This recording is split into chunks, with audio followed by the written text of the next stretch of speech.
नमस्कार। तो अगर कोई ये सोच रहा है कि 2026 में एक नया YouTube चैनल शुरू किया जाए, तो ये विश्लेषण बिल्कुल उनके लिए ही है। इसे एक स्ट्रेटेजिक रोड मैप की तरह समझिए। तो चलिए इस रोमांचक सफर पर निकलते हैं। तो आज के इस रोड मैप में हम 4 अहम पड़ावों पर रुकेंगे। सबसे पहले 2026 में YouTube पर क्या मौका है। फिर हम YouTube एल्गोरिदम के खेल को समझेंगे। उसके बाद अपनी जीत वाली नीश कैसे ढूंढे और आखिर में अपना पहला वायरल वीडियो कैसे तैयार करें।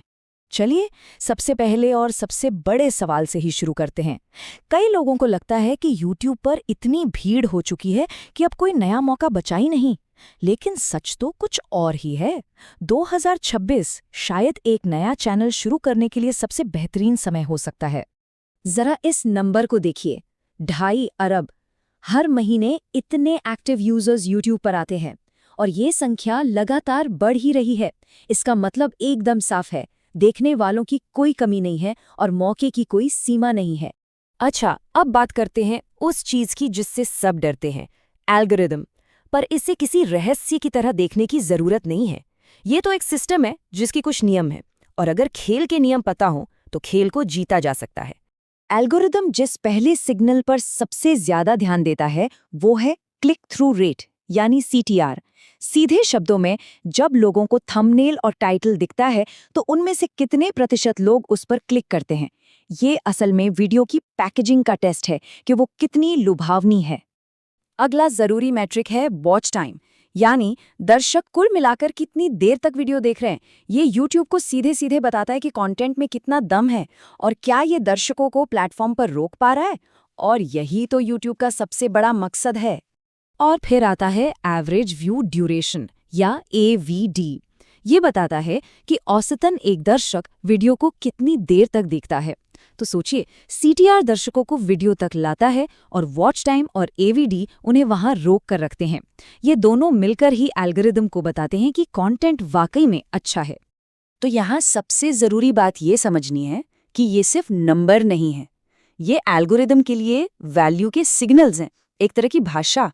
इन्हीं के जरिए क्रिएटर्स YouTube को बताते हैं कि उनका कंटेंट देखने लायक है। ठीक है, तो अब हम एल्गोरिदम के नियम थोड़ा बहुत समझ गए हैं। अब आते हैं उस एक फैसले पर जो किसी भी चैनल की नींव रखता है, एक सही नीश चुनना। ये शायद किसी भी नए चैनल के लिए सबसे जरूरी कदम है। इस टीवी चैनल वाली मिसाल को देखिए, कितनी सही है। सोचिए, एक ऐसा चैनल है जो कभी कार्टून दिखा रहा है, फिर अचानक सीरियल और फिर कोई डॉक्यूमेंट्री। कोई इसे देखेगा? नहीं, क्योंकि दर्शकों को पता ही नहीं होता कि आगे क्या आने वाला है। बस यही बात YouTube पर भी लागू होती है। एक खास नीश पकड़ना बहुत जरूरी है। तो सवाल ये है कि एक अच्छी नीश चुने कैसे। इसके लिए 3P रूल एक बड़ा प्रैक्टिकल तरीका है। पहला P है पैशन, यानी वो टॉपिक जिसमें वाकई में मजा आता हो। दूसरा P है प्रोफिशिएंसी, मतलब उस टॉपिक का ज्ञान या अनुभव हो। और तीसरा P है प्रॉफिट, यानी उसमें आगे बढ़ने और कमाई करने की गुंजाइश हो। और अब हम पहुंच गए हैं अपने आखिरी और सबसे रोमांचक हिस्से में, अपना पहला वायरल वीडियो कैसे बनाएं। ये सिर्फ किस्मत का खेल नहीं है, इसके पीछे एक साफ सुथरा फॉर्मूला है जिससे ऐसा कंटेंट बनाया जा सकता है जो भीड़ से अलग दिखे। वायरल वीडियो का फॉर्मूला 3 हिस्सों में बटा हुआ है। पहला, एक वायरल आइडिया। दूसरा, वायरल पैकेजिंग। और तीसरा, एक वायरल इंट्रो। चलिए अब एक एक करके इन तीनों को समझते हैं।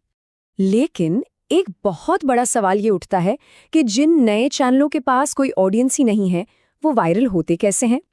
इसका जवाब आउटलायर मेथड में छिपा है। यहाँ एक बड़ा दिलचस्प फर्क है। बड़े चैनल अक्सर क्रिएटर के नाम या चेहरे की वजह से चलते हैं। लोग क्रिएटर को देखने आते हैं। लेकिन एक छोटे चैनल पर आउटलायर वीडियो सिर्फ और सिर्फ अपने आइडिया के दम पर सफल होता है। यहाँ आइडिया ही किंग है, क्रिएटर नहीं। इसलिए स्ट्रैटेजी बिल्कुल साफ है। बड़े क्रिएटर्स के वायरल वीडियो की नकल करने के बजाय उन छोटे चैनल्स को ढूंढें जिनके आउटलायर वीडियो ने उम्मीद से कई ज़्यादा अच्छा परफॉर्म किया है। ये वीडियो इस बात का सबूत है कि आइडिया में दम है। एक वायरल आइडिया मिलने के बाद बारी आती है पैकेजिंग की, यानी टाइटल और थंबनेल। ये दोनों मिलकर एक टीम की तरह काम करते हैं और इनका एक ही मकसद होता है, देखने वाले के मन में जिज्ञासा पैदा करना। अगर पैकेजिंग खराब है तो अंदर कितना भी अच्छा आइडिया क्यों ना हो, वो अनदेखा रह जाएगा। और आखिर में आता है वायरल इंट्रो। एक असरदार इंट्रो के लिए ये 3 स्टेप का फ्रेमवर्क बहुत काम का है। सबसे पहले वो वादा दोहराएं जो टाइटल में किया है, फिर उस वादे को पूरा करने में आने वाली मुश्किल बताएं, और आखिर में ये यकीन दिलाएं कि वीडियो में उसका एक आसान समाधान मिलेगा। बस दर्शक वीडियो से जुड़ जाएगा। तो देखिए, बात बिल्कुल साफ है। एल्गोरिदम तो बस एक औजार है और कामयाबी का रोड मैप सामने है। अब सवाल ये नहीं है कि कैसे करें, असली सवाल तो ये है कि आप दुनिया को कौन सी कहानी सुनाएंगे।